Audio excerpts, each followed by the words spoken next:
皆さんこんにちは、バコミです。여러분, 일본 드라마 좋아하시나요? 새롭게 고독한 미식가 시즌 5가 시작되었다고 합니다. 혹시 시청하신 분들도 있을지도 모르겠는데 1화부터 한국 음식점, 그 다음에 삼겹살이 등장을 했다고 하네요. 저는 아직 보지는 않아서 모르겠지만은 혹시 시간이 있으신 분들 한번 시청해보는 건 어떨까요? 날씨가 많이 추워졌죠?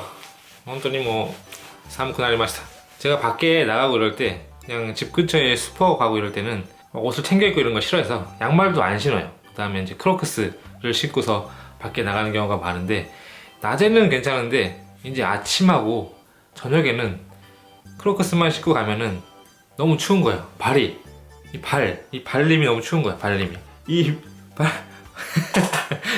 발림이 너무 추운 거야. 그래서 이렇게 날씨가 추워지면은 오뎅 같은 것도 이제 일본에서 판매를 하고, 그 다음에 나베 요리, 나베 파티라고 해서 나베파라고 해가지고 친구들이나 이렇게 집에 모여서 나베 파티, 그러니까 국물 요리 같은 거죠. 국물 요리나 뭐 전골 요리라고도 생각할 수 있는데 따뜻한 국물 요리를 만들어 먹는 경우가 많이 있습니다. 하지만 저는 이렇게 날씨가 추워지면 추워질수록 아이스크림이 먹고 싶어지더군요. 그런 거 있잖아요. 날씨가 더워지면은 막 일부러 더운데 일부러 뜨겁고 매운 음식만 먹고 하는 이열치열이라고 하죠. 그러니까 저는 추우면 추울수록 오히려 막 썰렁한 개그도 하고, 아 이거 관계없는 건가? 썰렁한 개그는 아니구나. 인행치냉이라고 해야 되나? 이한치한이라고 해야 되나? 추우면 추울수록 막 오히려 차가운 음식이 막 먹고 싶어지는 거 혹시 없으신가요? 차가운 음식이라기보다는 추운 겨울에도 이렇게 아이스크림 판매되는 거 보면은 저 같은 사람이 있지 않나 싶습니다. 오늘은 이렇게 아이스크림에 대한 이야기를 해볼까 합니다. 고민상의 일본 이야기. 아이스크림이라고 했을 때 여러분들이 판매를 하는 아이스크림, 그런데 그게 전부 다 모두 다 실제로는 아이스크림이 아니죠. 아이스크림에도 종류가 있다는 거 알고 계신가요? 일본하고 한국도 굉장히 비슷하긴 한데 일본의 경우를 봤을 때 아이스크림의 종류가 나뉘는 기준이 유고형분하고 유지방의 양으로 나뉘게 됩니다. 예를 들어서 유고형분이 15% 이상, 그 다음에 유지방이 8% 이상인 것을 아이스크림 이렇게 부르고요.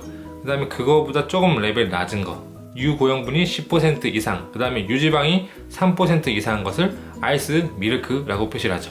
그 다음에 그것보다 조금 낮은 랭크라고 할 수 있는 락토 아이스, 이것은 유고형분이 3% 이상, 그리고 그것보다 낮은 것은 효카 빙과라고 말을 합니다. 유고형분이 뭐고 유지방이 뭐고 이런 건 어려우니까 그냥 생각하지 말고 그냥 간단하게 얘기했을 때 유제품이 얼마나 들어갔느냐, 이것에 따라서 맛이 진한 정도가 조금씩 나뉘게 되죠.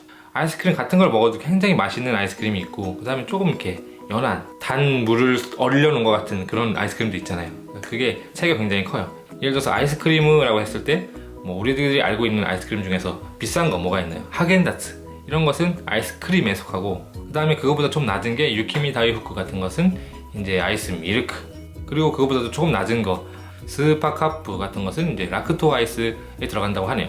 아마 솔직히 이 부분을 별로 신경 쓰면서 아이스크림을 사 드시는 분들은 별로 없을 거라고 생각을 합니다만은, 만약에 여러분들 일본에 가셔서 아이스크림을 사 먹고 싶을 때 편의점을 가거나 슈퍼에 가셔서 아이스크림을 고르시잖아요. 그럴 때 뒷면을 딱 보시면은 표기가 되어 있거든요.